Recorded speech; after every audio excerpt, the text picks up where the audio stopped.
డిబేట్కు స్వాగతం. నేను ముల్ల శ్రీనివాస్. ఇక తెలంగాణలో మరొకసారి బీఆర్ఎస్ కాంగ్రెస్ మాటల తీవ్రత అంటే ఆ విమర్శల తీవ్రత మరింత పెరిగిందని చెప్పుకోవచ్చు. ఇంకా కేటీఆర్ మొన్న జనగామ జిల్లాలో పర్యటిస్తున్న సందర్భంగా ఇటు రేవంత్ను అటు రాహుల్ గాంధీ ఇద్దరిని కూడా హౌలాగాళ్ళని సంబోధించడం కావచ్చు. అదే క్రమంలో ఈరోజు వరంగల్ కాంగ్రెస్ ఎమ్మెల్యే నాయన్ రాజేందర్ రెడ్డి వరంగల్కి వస్తే కేటీఆర్ను చెప్తోని కొట్టిస్తా అని చెప్పడం కావచ్చు. సో గతంలో విమర్శలు ప్రతి విమర్శలు ఈ స్థాయిలో లేకపోయినప్పటికీ ఇక పంచాయతీ ఎన్నికల తర్వాత మరి ఇటు కాంగ్రెస్ అటు బీఆర్ఎస్ ఎవరి మద్దతుదారులు గెలిచారో వారికి సంబంధించిన అంశంలో వారిని సన్మానిస్తున్న క్రమంలో మరొకసారి కాంగ్రెస్ నాయకులు బీఆర్ఎస్ నాయకుల మధ్య అయితే ఈ మాటల మంటలు చెలరేగుతున్నాయి. మరొక వైపు మరికొన్ని రోజుల్లో కూడా మున్సిపాలిటీకి సంబంధించి ఇక ఎన్నికల షెడ్యూల్ విడుదల కానున్న నేపథ్యంలో ఈ మాటల తీవ్రత కొంత పెరిగినట్టుగా తెలుస్తుంది. అయితే ఇది కాస్త శృతి మించిపోయినట్టు కూడా స్పష్టమవుతోంది. మరి ఈసారి కేటీఆర్ మాత్రం రేవంత్ను అలాగే రాహుల్ గాంధీ ఇద్దరిని ఔలాగాళ్ళని సంబోధించడం, అదే క్రమంలో ఉరి తీయాలి వాళ్ళిద్దరిని నడి బజార్లో మరి తెలంగాణ ప్రజలకు ఇచ్చిన హామీలు నెరవేర్చకుండా మోసం చేశారని చెప్పడం కావచ్చు. ఇదే అంశంలో మనం ఈరోజు డిబేట్లో చర్చ చేస్తున్నాము. ఇక ఈ డిబేట్లో మనతో పాల్గొంటున్నారు డాక్టర్ శివకుమార్ లాల్ యాదవ్ గారు, అలాగే కాంగ్రెస్ నాయకులు. సో ఆయనతో పాటు విజయార్య క్షత్రియ గారు కూడా మనతో జూమ్లో జాయిన్ అవుతున్నారు. ముందుగా మరి శివకుమార్ గారితో మాట్లాడదాం. డాక్టర్ గారు చెప్పండి, ఎట్లా చూస్తారు మరి రాజకీయాల్లో మాటల తీవ్రత రోజు రోజు పెరిగిపోతుంది. ఒకవైపు తెలంగాణ సీఎం రేవంత్ రెడ్డి మరి హేట్ స్పీచ్ అనే ఒక చట్టాన్ని కూడా తీసుకురాబోతున్నట్టు, మరి ముఖ్యమంత్రి లాంటి వ్యక్తిని స్థాయిని కావచ్చు, తర్వాత ప్రధానమంత్రి కావచ్చు. సో కొంత ఏదైతే ప్రజాస్వామ్యంలో మరి కొంత సంయమనం పాటించాలి రాజకీయ నాయకులు ప్రజాప్రతినిధులు. కానీ రేవంత్ రెడ్డితో మొదలుకుంటే అందరూ కూడా ఈ నిబంధనను అతిక్రమిస్తున్నారు. సో దీన్ని ఎట్లా చూస్తారు? కేటీఆర్ వ్యాఖ్యల్ని ఎట్లా చూస్తారు, ఏం చెప్తారు? ముందుగా 99 టీవీ ప్రేక్షకులకు, మీకు ప్యానల్ ఉన్న విజయార క్షేత్రకు కూడా నమస్కారం. కానీ ఈరోజు గతంలో అటు ఉమ్మడి ఆంధ్రప్రదేశ్ కానీ లేదనుకుంటే తెలంగాణ ఆవిర్భావం అయిన తర్వాత ఉమ్మడి ఆంధ్రప్రదేశ్లో ఉన్నంత మటుకు అప్పట్లో ఉన్న ఒక ముఖ్యమంత్రులు కానీ లేకపోతే మంత్రులు కానీ లేకపోతే శాసనసభ్యులు కానీ మీరు ఆన్ రికార్డ్స్ పోయి చూడండి. ఎప్పుడైతే తెలంగాణ రాష్ట్రం వచ్చిందో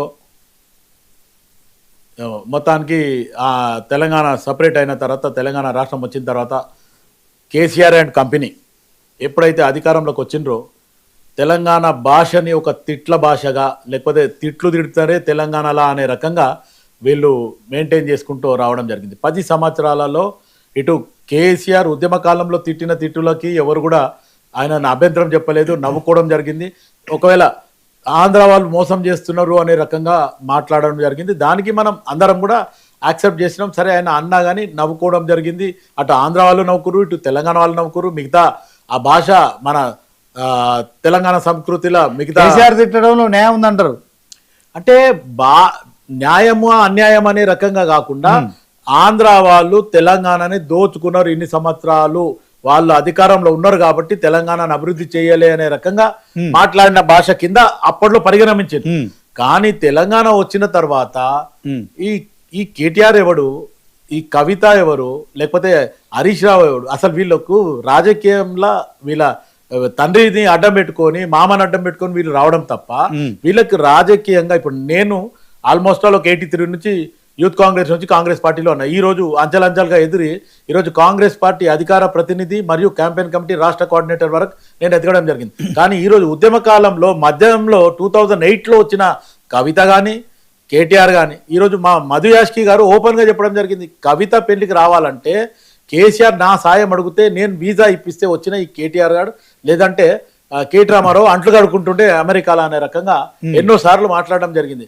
కనీసం నీ వయసు ఎంత, నువ్వెంత, నీ అనుభవం ఎంత, నీ తండ్రి లేకపోతే ఈరోజు నువ్వు ఏదైతే మేనేజ్మెంట్ కోటాలో వచ్చినవాడు అని చెప్పి మా రేవంత్ రెడ్డి గారు ఎన్నో సార్లు నేను తిట్టడం జరిగింది. నీకు అధికారం పోయి 2 సంవత్సరాలు అవుతున్నా ఇంకా నేనే అధికారంలో ఉన్నా, నా అయ్యా జాగీర్ ఉన్నా అనే రకంగా ఈ కేటీఆర్ గారు మాట్లాడడం ఎంత మటుకు సభకు బచ్చగాని నువ్వు బచ్చగాని లాగా ఉండు. నువ్వు ఒక మొత్తానికి నువ్వు ఏడా ఒక మేనేజ్మెంట్ కోటాలో వచ్చాడు నువ్వు కానీ నీ చెల్లె కానీ అవసరం అనుకుంటే హరీష్ రావు కూడా రాజశేఖర రెడ్డి గారి పీరియడ్ లా ఆయన ఒక ఎమ్మెల్యే కాదు, లేకపోతే అంతకుముందు ఇంకేమైనా పదవులు అనుభవించడం కాదు.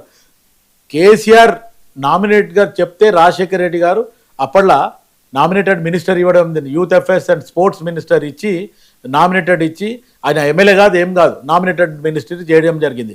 మీరంతా ఓ ఉద్యమ కాలంలో ఉన్నది చేసింది ఏంది అనేది పక్కన పెడితే మీరు మీరు మీరు మొత్తానికి మేనేజ్మెంట్ కోటాలో వచ్చిండ్రు. ఇప్పుడు రేవంత్ రెడ్డి గారిని ఆలోచిస్తే అంచెలంచెలు ఎదిగినా అనేది ఓపెన్ గా చెప్తున్నారు. మీకు ఎవరికైనా ఆ చరిత్ర ఉందా చెప్పండి. మీరు మీ అయ్యని వెనకాల పెట్టుకొని అయ్య పేరు చెప్పుకొని వచ్చిన వాళ్ళు మీరంతా. అదే మా ముఖ్యమంత్రి రేవంత్ రెడ్డి గారు అట్లా ఏమన్నా వచ్చిండ చూడండి ఒకసారి.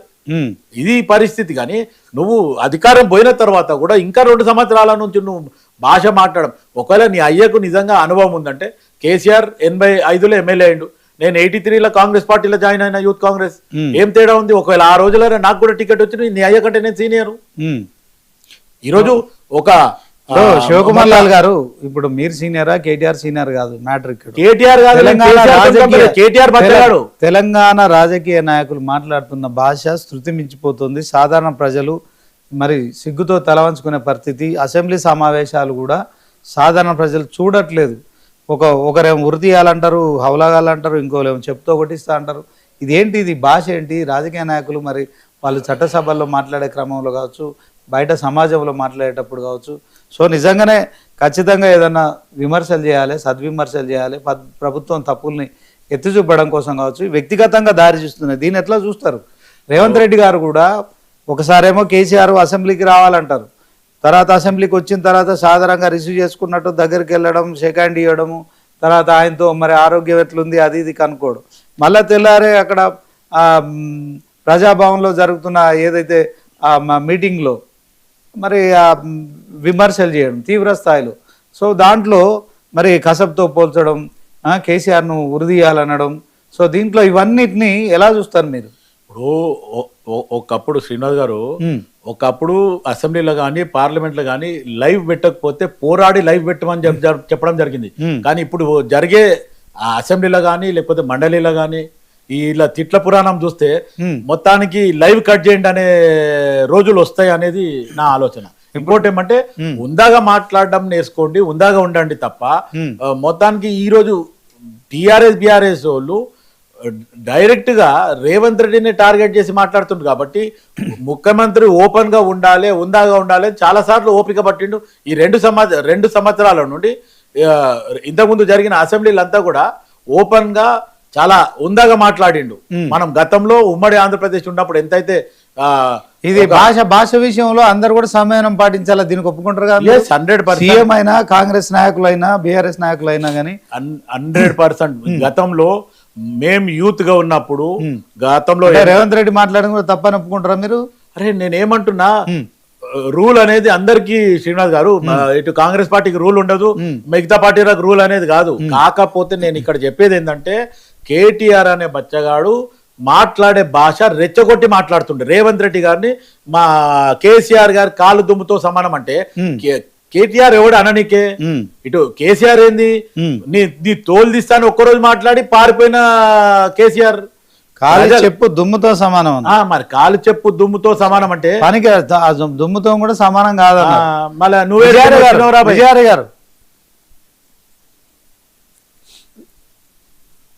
గారు మ్యూట్ లో ఉన్నారు చూడండి. సార్ నమస్తే. నమస్తే సార్, చెప్పండి సార్. డాక్టర్ గారికి, ఎందుకంటే ఇప్పుడు వాళ్ళ రేవంత్ రెడ్డి గారు తిడతాడు, ఇప్పుడు మన శివపాల్ గారు కూడా తిట్టే మూడ్ లో ఉన్నట్టుగా అనిపిస్తా ఉన్నారు. మరి శివపాల్ గారు కూడా తిట్టిన తర్వాత దానికి మొత్తం ఒకటేసారి జవాబిస్తే బాగుంటుందని నేను అనుకుంటున్నా. అయితే ఆయన కూడా అంటున్నాడు, రేవంత్ రెడ్డి మాట్లాడే భాష కూడా కరెక్ట్ కాదు, ప్రజాప్రతినిధులు సంయమనంతో మాట్లాడే మంచి భాష మాట్లాడాలని అంటున్నారు. ఆయన కూడా కాంగ్రెస్ పార్టీ నాయకులుగా సీనియర్ అయినప్పుడు 83 నుంచి కాంగ్రెస్ పార్టీలో ఉన్నప్పటికీ కూడా ఇప్పుడున్న భాషను ప్రజలు అసహించుకుంటున్నారు. కానీ కేటీఆర్ మాట్లాడింది అవలాగాలని, రేవంత్ రెడ్డిని, రాహుల్ గాంధీని ఉరిదీయాలనడం కావచ్చు, వీటన్నిటి పట్ల మరి కాంగ్రెస్ సంబంధించి వరంగల్ ఎమ్మెల్యే చెప్పుతో కొట్టిస్తా అన్నారు నాయన రాజేందర్ రెడ్డి గారు. సో దీన్ని ఎట్లా చూస్తారు, మీరు ఏం మాట్లాడతారు? ఇప్పుడు ఏ పార్టీ నాయకత్వం అయినా కూడా సంయమనం పాటించాల్సిన అవసరం ఉన్నది. రాజకీయాలంటే తండ్రి పాత్రలో నడపాల్సిన బాధ్యత ఉన్నది అందరిపైన. ఇలాంటి సందర్భంలో ఏ పార్టీ నాయకత్వాన్ని కూడా ఒక పౌరుడిగా తర్వాత ఒక రాజకీయ నాయకుడిగా నేను కూడా ఖండిస్తా ఉన్నది. దాంట్లో ఏమి అటు ఇటు ఏం లేదు. బట్ ఇక్కడ గిల్లుకున్నది ఎవరనేది చాలా ముఖ్యమైన విషయం. గిల్లుకోవడం అనేది కాదు, ఇప్పుడు ఏడ్చేది చూస్తారు జనాలు, కానీ ఎవరు గిల్లిరు అనేది చూడాల్సిన బాధ్యత కూడా ప్రజల మీద ఉన్నది, మీ మీద కూడా ఉన్నది. ఈరోజు ప్రభుత్వం వచ్చి 2 సంవత్సరాలు అయితా ఉన్నది. మరి ప్రభుత్వం వచ్చి 2 సంవత్సరాలు అయిన తర్వాత కూడా మరి తిట్టదండకం మానకపోతే ముఖ్యమంత్రి గారు తప్పంటారా, ప్రతిపక్ష నాయకులకు తప్పంటారా? మీరు ఒక్కసారి ప్రజల పక్షాన మీరే చెప్పండి. పంచాయత్ మాది. ఈరోజు ఒక కొడుకు ముందు రేపో మాపో ముఖ్యమంత్రి అయ్యేటటువంటి మన కేటీఆర్ గారి ముందు తన తండ్రిని తిడుతా ఉంటే చూసి ఎవరైనా ఓర్చుకుంటారా? అంటే మానవులము, ఇక్కడ రియాక్షన్ అనేది ఉంటది అన్నప్పుడు అవతల ఒక 5 సంవత్సరాలు 6 సంవత్సరాలు తేడా వయసులో ఉన్నటువంటి రేవంత్ రెడ్డి గారు కేటీఆర్ గారి కంటే ఇక పొద్దున్న లేస్తే తన తండ్రిని తిడుతా ఉంటే ఎన్ని రోజులంటే ఓర్చుకుంటూ ఉండాలి అనేది కూడా మరి శివలాల్ గారు ఆలోచన చేయాలి, మీరు కూడా ఆలోచన చేయాలి. ప్రజలైతే ఆలోచన చేసిర్రు. ఇంకా తిట్టు కావాల్స్తే చెప్పుల దండలు కూడా రేవంత్ రెడ్డి మీద వేస్తే తప్పులేదు అనేది ప్రజలే చెప్తా ఉన్నారు. మీరు ఇంటున్నారు కదా, మీరు తిట్టు అంటే ఏం తిట్టురు నాయన అంటే ఆయన అంటనే ఉన్నాడు ఖమ్మం సభల. మీరు లైవ్ లో చూసా. అంటే నేను ఏమంటున్నా అంటే ఈరోజు ప్రజలకు కూడా కోపం వచ్చే విధంగా రేవంత్ రెడ్డి గారు ఎందుకు చేస్తా ఉన్నారు? ఆయనకు వచ్చే లాభం ఏంది దానివల్ల? కేసీఆర్ గారిని తిట్టడం గాని, లేదు కేటీఆర్ గారిని తిట్టడం గాని, వాళ్ళ కుటుంబ సభ్యులను తిట్టడం గాని, హరీష్ రావు గారిని తిట్టడం గాని, అలాగే మొత్తము టిఆర్ఎస్ పార్టీ నాయకులను తిట్టడం గాని చేయడం వల్ల రేవంత్ రెడ్డి గారికి వచ్చే లాభం ఏంది? ఒకటి. రెండవ ముచ్చట ఏంటంటే నీవు అదృష్ట జాతకునివి, చిన్న వయసులో ముఖ్యమంత్రి అయినావు, చాలా అదృష్టవంతునివి, నువ్వు కష్టపడ్డావు, నిన్ను మేము కూడా శ్లాఘిస్తాం. నీ శత్రువు కూడా నేను ప్రేమిస్తాడు. ముఖ్యమంత్రి స్థాయికి చేరుకున్నావనంటే మేము తక్కువ చేయట్లే. కానీ ఆ కుర్చీ యొక్క హుందాతనాన్ని కాపాడుతున్న బాధ్యత ఆయన మీదనే ఉన్నది కదా. మరి ఆయన తప్పు చేస్తే చూసుకుంటే ఎన్ని రోజులంటే కేటీఆర్ గారు ఊరుకోవాలని నేను ప్రశ్నిస్తా ఉన్నా. ఇక రేపో మాపో వాస్తవంగా ఎవరి పార్టీ వాళ్ళకి గొప్ప, ఎవరి నాయకుడి వాళ్ళకి గొప్ప కాబట్టి ఆ శివలాల్ గారు నేనే గలగలలు పట్టుకోవాల్సి వచ్చిన పరిస్థితి కూడా రేపు పొద్దుగాల కనిపిస్తుంది అనేది దాపురిక. అంటే ఈ విధంగా రేవంత్ రెడ్డి గారి వల్ల మాత్రమే. ఎందుకంటే కేసీఆర్ గారు ఒకటి, శ్రీనివాస్ గారు, కేసీఆర్ గారు రాష్ట్రం వచ్చే వరకు వాస్తవంగా తిట్ల పురాణాన్ని త్రితల్లండకాన్ని ఎత్తుకున్న మాట వాస్తవమే. తెలంగాణ ప్రజల పక్షాన తిట్టిండు తప్పిస్తే ఆయన వ్యక్తిగతంగా ఎవరిని తిట్టలేదండి. అన్నప్పుడు రాష్ట్రం వచ్చిన తర్వాత తెలంగాణ నాయకులను ఏం తిట్టలేదు. తెలంగాణ నాయకులను ఎందుకు తిట్టిండానంటే ప్రజా ప్రయోజనాలని పక్కకు పెట్టి భారతీయ జనతా పార్టీ నాయకులు, కాంగ్రెస్ పార్టీ నాయకులు మరి చేస్తున్న తప్పిదాలకు సిగ్గుశరం తెచ్చుకొని తెలంగాణ ప్రజలకు న్యాయం చేయండి అని చెప్పి తిట్టిండే తప్పిస్తే అది వ్యక్తిగతంగా తిట్లు కాదు. ఈ విషయాన్ని మీరు గమనించాల్సిన అవసరం ఉన్నది. కాబట్టి ప్రజలు గమనించారు కాబట్టి రేవంత్ రెడ్డి గారు ఎంత తిడితే అంత ప్లస్ ఈ రోజు కేసీఆర్ గారి వైపు మళ్తా ఉన్నది గాలి అనేది మీరు గమనించాల్సిన అవసరం ఉన్నది. కాబట్టి నిజంగానే మన రాజకీయాలు చేయాలి అని అంటే రేవంత్ రెడ్డి గారు తన తప్పును సదురుకొని మళ్ళా రేపు పొద్దుగాల కాంగ్రెస్ పార్టీకి ఏమన్నా ప్రజలు మరి నిజంగానే ఓట్లు వేయాలని ఒకవేళ నిజంగానే ఆయనకు తలంపు ఉంటే ఆయన తిట్టదండకాలు మానుకోవాలి. ఆయన మంచి మర్యాద పూర్వకంగా ఒక ముఖ్యమంత్రి లెవెల్లో ఒక హుందాతనంతో ప్రవర్తించడం వల్ల మాత్రమే ఇది నిజంగా సఖ్యత చేకూరుతుంది. కానీ లేదు అని అంటే రాను అదే తిట్లు కేటీఆర్ గారిది కరెక్ట్, రేవంత్ రెడ్డి తప్పనే పరిస్థితి మాత్రం వస్తుందండి. ఇది ఒక్కటి మాత్రం గుర్తించుకోవాల్సిన అవసరం. అంటే ఇప్పుడు విజయారే గారు వాస్తవానికి రేవంత్ రెడ్డి తిట్ల దండకాన్ని మనం అందరం చూస్తున్నాం. మరి ఆయనకి ఎందుకు ఈ అసహనం? అంటే కేసీఆర్ పదే తిట్టడం వల్ల మరి కేసీఆర్ పేరును తెలంగాణ ప్రజలకు ఆయనే పరోక్షంగా తీసుకెళ్తున్నాడు కదా. సో ఇది కాంగ్రెస్ పార్టీకి మైనస్ కదా, కేసీఆర్కి మైలేజ్ వస్తుంది కదా. సో ఆయనలో అసహనం అందుకోసం కారణమా, లేకుంటే ఇంకా బీఆర్ఎస్ పని అయిపోయింది సో వీళ్ళెందుకు ఇంకా మరి సందడి చేయడం ఎందుకని చెప్పడమా? ఎట్లా అంటారు దీన్ని? ఎగ్జాక్ట్లీ అండి, మీరు సరిగ్గా గుర్తుపట్టారు.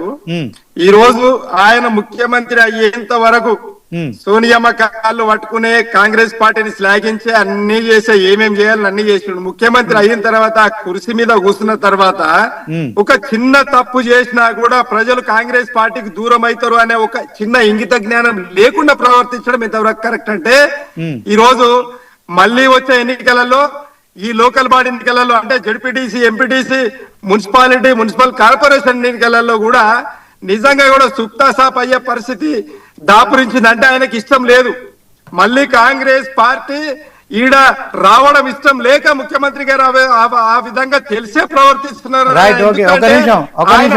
విజయారావు గారు అల్లే ఆయన కొత్త పార్టీ పెట్టబోతా ఉన్నాడు కాబట్టి కాంగ్రెస్ ఖతం చెయ్యాలి ఆయన ఉద్దేశం అది.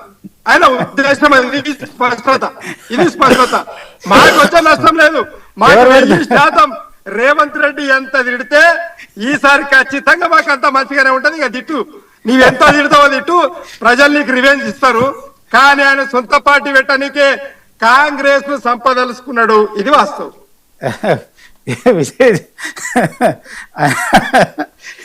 విజయారావు గారు మొత్తానికి చిల్క జోషం చెప్పినట్టు చెప్పడం జరిగింది.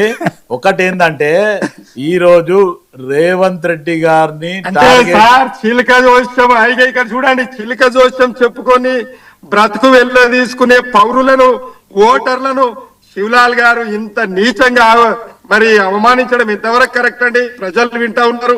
అక్కడ శ్రీనివాస్ గారు సీనియర్ జర్నలిస్టు, పంచాయతీలు చెప్పే పెద్ద పెద్ద పంచాయతీలు చెప్పే జర్నలిస్టు, మరి మీరు కూడా వింటా ఉన్నారు. మీరాగండి ఒక నిమిషం. శివకుమార్ లాల్ గారు గతంలో అంటే చాలా సార్లు చూసినాం. ఇప్పుడు ఆయన పోయి ఫామ్ హౌస్ లో ఉన్నాడు 2 years. అసలు ఆయన ఎవరి గురించి మాట్లాడలేదు, రేవంత్ రెడ్డి పేరే తీసుకోలేదు. కానీ రేవంత్ రెడ్డి సీఎంగా ఇప్పుడు ఆయన పనేదో ఆయన చేసుకోవచ్చు. ఆయనకు నెత్తి నొప్పులు బాగున్నాయి, 6 గ్యారెంటీలు, 417 హామీలు. సో వీటన్నిటికీ ఆర్థిక లోటు ఇవి సర్దుకునే వరకు ఆయన సరిపోతుంది. ఒకవేళ నిజంగానే డైవర్షన్ చేద్దాం అనుకుంటే ప్రజలతోని ఆయనకు ప్రభుత్వంకు సంబంధం. ప్రతిపక్ష నాయకుడు ఫామ్ హౌస్లు ఉంటేంది, అసెంబ్లీకి వస్తేంది, రాకుంటేంది, ఆయనకున్న టెక్నికాలిటీ ఏదో ఆయన చూసుకుంటాడు. ఆయన ఎమ్మెల్యే పదవికి ఆయన న్యాయం చేస్తాడు. గజ్వేల్ నియోజకవర్గం కావచ్చు, బీఆర్ఎస్ పార్టీ ఆయనకు సంబంధం. ప్రతిరోజు రేవంత్ రెడ్డి ఎందుకు కేసీఆర్కు, బీఆర్ఎస్ పార్టీకి, బీఆర్ఎస్ పార్టీలో ఉన్న కేటీఆర్కు, హరీష్ రావుకు పదే వాళ్ళని గుర్తు చేసుకొని పబ్లిసిటీ చేసి వాళ్ళ మైలేజ్ని పెంచుతున్నాడా, ఈయన ఇమేజ్ని తగ్గించుకుంటున్నా, వాళ్ళ ఇమేజ్ని డ్యామేజ్ చేయాలనుకొని ఆ పార్టీకి ఖచ్చితంగా మరి ఆ ఇమేజ్ని పెంచుతున్నారా? సో దీంట్లో మీకు అప్పుడప్పుడు ఈ డౌట్ వస్తున్నదా లేదా? ప్రజల్ని డైవర్ట్ చేయడం ఒక అంశం, ఆయన సక్సెస్ అయిండు రేవంత్ రెడ్డి. కానీ ప్రతిరోజు కేసీఆర్ను, కేటీఆర్ను, హరీష్ రావును, బీఆర్ఎస్ పార్టీని అధికారంలో ఉన్న సీఎం, ప్రభుత్వం ఉంది, వ్యవస్థ ఉంది, మంత్రులు ఉన్నారు, ఆ పాలన చూసుకోవడానికి సమయం సరిపోదు. ఎందుకంటే వచ్చేది 1% ఉంటే పోయేది 10% ఉంది. ఈ 9% ఎట్లా కలుపుకోవాలి, ఎట్లా ఇంప్రూవ్ చేసుకోవాలి, వీటితో తలముల్కని కావాలి. వచ్చిన అధికారం ఇచ్చిన 5 ఏళ్లలో సద్వినియోగం చేసుకొని రాష్ట్రానికి మరొకసారి నేను ముఖ్యమంత్రి కావాలని చూడాలి. ఎందుకంటే ఇవన్నీ ఓకే కొన్ని రోజులు డైవర్ట్ చేస్తూ 5 సంవత్సరాల తర్వాత ఏం చేసిర్రు అంటే కాంగ్రెస్ పార్టీ ఏం చెప్పుకుంటుంది? ఇప్పటికీ చాలామంది ఎమ్మెల్యేలే చెప్తున్నారు కదా, ఎక్కడ కూడా మాకు ₹1,00,000 ఇచ్చే సోర్స్ లేదు. ఎన్ఎం శ్రీనివాసరెడ్డి చెప్పుకున్నారుగా, మహబూబ్ నగర్ ఎమ్మెల్యే, చూశారుగా మీరు కూడా. అనిరుద్ రెడ్డి ఆయన కూడా ఇదే మ్యాటరు. సో అంటే ఒకవైపు ఆర్థిక కష్టాలు ఉన్నాయి. సో మా పెద్ద లక్ష్యాలు పెట్టుకున్నారు. 666 నిర్మాణం చేయాలి, మూసి ప్రక్షాళన చేయాలి, 4th సిటీ నిర్మాణం చేయాలి, మెట్రో రైలు విస్తరణ చేయాలి. సో ఇవన్నీ చేస్తున్న క్రమంలో రేవంత్ రెడ్డి సక్సెస్ ఇది కాదని ఒక ప్రచారం జరుగుతోంది. డైవర్ట్ చేయడానికి ఓకే, కానీ రేపు పొద్దున మీలాంటి వాళ్ళు కావచ్చు, కాంగ్రెస్ వాళ్ళు ప్రజలకు వెళ్ళాలంటే ఇబ్బంది కదా. కేసీఆర్కి ఎందుకు మైలేజ్ చేయడం చెప్పండి? ఇక్కడ కేసీఆర్కి మైలేజ్ ఇచ్చేది సొంతగా ఏం లేదు. ప్రజలు ఆల్రెడీ 2 సంవత్సరాల క్రితమే కేసీఆర్ మైలేజ్ ఏడ ఉంది, వాళ్ళ పరిస్థితి ఏంది, టీఆర్ఎస్ బీఆర్ఎస్ పరిస్థితి ఏంది, ప్రజలు బుద్ధి చెప్పిర్రు, భూస్థాపితం చేసిండ్రు. కాబట్టి కేసీఆర్ స్వయాన చెప్పడం జరిగింది, నన్ను గెలిపిస్తే ప్రజాక్షేత్రంలో ఉంటా, లేదంటే ఫామ్ హౌస్ లో పండుకో బిడ్డ అన్నారు, పండుకున్నాడు. ఇప్పుడు మొన్న ఎప్పుడైతే అసెంబ్లీ జరుగుతుందో అసెంబ్లీకి ఒక ప్రతిపక్ష నాయకుడిని హోదాగా వస్తుండు, ఫస్ట్ డే అటెండెన్స్ చేస్తుండే వెళ్ళిపోతుండు. మొన్న అసెంబ్లీ స్టార్ట్ కాకముందు వచ్చిండు, ఒక పబ్లిక్ మీటింగ్ పెట్టిండు టిఆర్ఎస్ భవన్. అదంతా ఓకే ఓకే అండి. లే, లే, లే, లే, ప్రతిపక్ష నాయకునికి మీరు కూడా మై- పబ్లిసిటీ చేస్తున్న ఫ్రీగా ఎందుకు లేదు, అంటున్నా? లేదు, లేదు. రేవంత్ రెడ్డితో సహా కాంగ్రెస్ నాయకులు మంత్రులు ఇప్పుడు శ్రీనివాస్ గారు, publicity కాదు. శ్రీనివాస్ లే, లే, గారు, ఆ. ఇప్పుడు విజయాలయ గారు ఒక్క నిమిషం, విజయాలయ గారు ఒక్క నిమిషం, నేను మాట్లాడినాక విజయాలయ గారు లేదు. నేను మాట్లాడాక మాట్లాడాను ఒక్క నిమిషం. విజయాలయ గారు విజయాలయ గారు ఒక్క నిమిషం. ఆడిస్తున్న నాటకంలో నేను చెప్పేది ఆడించింది నాటకం. బాసుని బజాయిస్తుడు కేసీఆర్, మీరంతా పాంలాట ఆడిస్తున్నారు కానీ మా కాంగ్రెస్ పార్టీ వాళ్ళు ఒక దాన్ని ఒక శూన్యతని క్రియేట్ చేస్తా ఉన్నారు. ఆ ఫుల్ఫిల్ చేయాలనే ఉద్దేశంతో రేవంత్ రెడ్డి గారు ఉన్నారు. కానీ నిజంగానే తల్లి లాంటి పార్టీ, నీకు సీఎం చేసిన పార్టీ, కాంగ్రెస్ మీద ఏమన్నా కొంచెం మైనా నీకు ప్రేమ ఉంటే ఈ రోజు నీ తిట్టదడకాలు మానుకోక తప్పదు. లేదు అని అంటే ఖచ్చితంగా కాంగ్రెస్ ను పొందబెడతారండి. అయితే కాంగ్రెస్ ను పొందబెడతారండి. ఇప్పుడు అంటే మొత్తానికి టిఆర్ఎస్ బిఆర్ఎస్ ని పొందబెట్టినదైతే నువ్వు ఒప్పుకుంటున్నావు కదా. టిఆర్ఎస్ బిఆర్ఎస్ ని ప్రజలు పొందబెట్టిండ్రు, అయిపోయింది. ఈ రోజు మీ అంట్లు తోముకునే రామారావుకు చెప్పు. విజయాలయ గారు నాకు చెప్పేది వినండి. మీ అంట్లు తోముకునే రామారావుకు చెప్పు. మీ అంట్లు నేను చెప్పేది మీ అంట్లు తోముకునే రామారావుకు చెప్పు. నా మాట విను ఒక్కసారి. మీ అంట్లు తోముకునే రామారావుకి చెప్పు, మనం అధికారంలో లేవురా బాబు, నువ్వు అయ్య పేరు చెప్పుకొని వచ్చినోని రేవంత్ రెడ్డి పట్టుకోకు, రేవంత్ రెడ్డి అంచలంచలు ఎదిగిండు అని చెప్పి ఒకసారి విజయాలయ గారు పోయి కేటీఆర్ చెప్పండి. నా ప్రశ్న అంట్లు తోముకునేటోళ్ళు అంటే ఆడవిల్లల్ని అవమానం చేసినట్టు కదా. ఏది మోకదొరికితే అలా అడ్డం పెట్టుకొని బతుకుతారా? ఇక గతంలో ఆంధ్రలో అడ్డం పెట్టుకొని బతికారు, ఇప్పుడు మళ్ళీ ఆడవిల్లని అట్లా అవమానం చేస్తారు. విజయాలయ గారు ఆడరాక ఆకిలొంకర అంటుంది టిఆర్ఎస్ బిఆర్ఎస్. ఆడరాక ఆకిలొంకర అంటుంది మీ టిఆర్ఎస్ బిఆర్ఎస్. ఏ ముచ్చట మాట్లాడాలో మీకు తెలియకుండా మాట్లాడితే మేము ఏం చేస్తామండి? కాబట్టి శ్రీనివాస్ గారు, ఈ కాంగ్రెస్ వాళ్ళకి బుద్ధి వచ్చే వరకు మీరు అసలు నిజంగా కూడా కాంగ్రెస్ వాళ్ళని ఆ టీవీ ఛానళ్ళకి పిలవద్దండి. వీళ్ళకి పనిష్మెంట్ ఇవ్వండి, వీళ్ళకి మర్యాద నేర్పండి. భారత రాజ్యాంగం ఇట్లా ఈ సిస్టమ్ లో మాట్లాడమని చెప్పలే మీకు చెప్పిందా? లేదా మీ కేటీఆర్ కు, మీ కవితకి, లేకపోతే హరీష్ రావుకి, కేసీఆర్ కి చెప్పిందా? అంటే భారత రాజ్యాంగం ముట్టి రేవంత్ రెడ్డి విజయాలయ గారు నా మాట వినండి ఒకసారి. విజయాలయ్ నేనేమంటున్నా, భారత రాజ్యాంగము కేటీఆర్ కు, కేసీఆర్ కి, కవితకి, హరీష్ రావుకే భారత రాజ్యాంగం రాసిచ్చిందా? మీరే మాట్లాడుండి, తిట్టపురారం మాట్లాడుండి, తెలంగాణలో అంటే తిట్టటోళ్ళే ఉన్నారు, తాగుబోతోళ్ళు ఉన్నారు అని ముద్ర వేసినాం మేము, ఇట్లనే బతుకురని చెప్తావా? చెప్పండి. భారత రాజ్యాంగం ఇదే చెప్పిందా మీకు? మేమేమైనా తప్పు చేసేది ఇట్టప్ప ఓయ్యా, మేమేమైనా తప్పు చేసేది ఇట్టు. ఆ కృష్ణా నదిలో వాటా 3% రావాల్సిన వాటా తీసుకురావా అంటే మరి చిన్న ముద్దు పెట్టుకుంటామా? నిన్ను పెట్టుకోవాలా? నష్టం చేస్తూ ఉంటే ముద్దు పెట్టుకోవాలా నిన్ను? ఇప్పుడు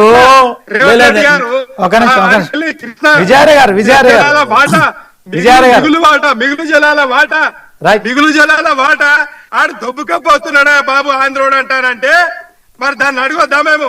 విజయాలయ గారు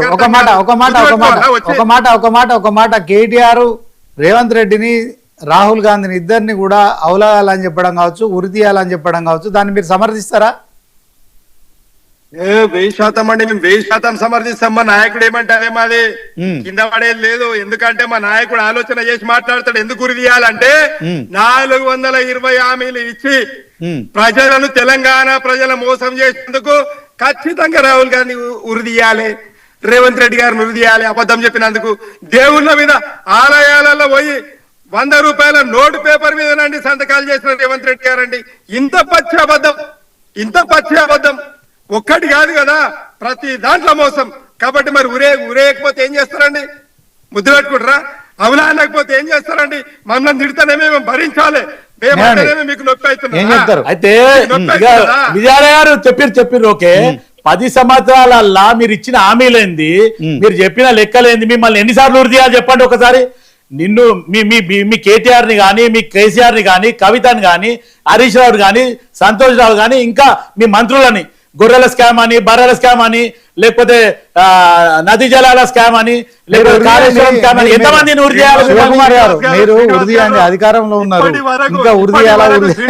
ఆయన ఏమంటారంటే మేనిఫెస్టోలో పెట్టినందుకే ఉరి చేయాలంటే 10 సంవత్సరాలు మీరు దొంగ ఇచ్చారు, దొంగ మాటలు మాట్లాడారు, మిమ్మల్ని ఏం చేయాలి? కండాలు నరకాలి, కీమా కొట్టినాడు కొట్టారా? మీ టీఆర్ఎస్ మీరు అబద్ధాలు మాట్లాడిర్రు. లేదా నిరూపించిండ్రా?